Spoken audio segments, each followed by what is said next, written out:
40 mm di pioggia in poco più di un'ora a Caorle. Il maltempo ha colpito nuovamente il Veneto orientale. Protezione civile, vigili del fuoco e polizia locale sono in allerta. Il comune ha attivato il centro operativo per gli allagamenti nella zona del centro storico, dove la pioggia ha colpito, dando tregua solo a metà giornata.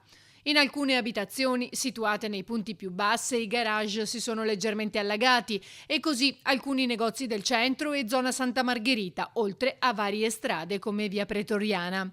Allagamenti anche sulla spiaggia di Levante, dove l'acqua ha trasformato l'Arenile in un enorme lago. Abbiamo attivato il COC già alle 13, no? E ci sono stati alcune vie allagate, via Pretoriana, via di Bragozzi, via della Meridiana, via Boite, con scantinati e anche abitazioni in cui è entrata l'acqua. Abbiamo una ventina di richieste di assistenza ai vigili del fuoco, ha creato parecchio disagio ma anche una grande quantità d'acqua, perché le pompe sono state attivate subito, eravamo in allarme, ma anche la spiaggia ha subito parecchi danni, per fortuna che la stagione è finita, ecco. A Jesolo si è abbattuta una tromba marina, conclusasi però in pochi minuti e senza nessun danno particolare.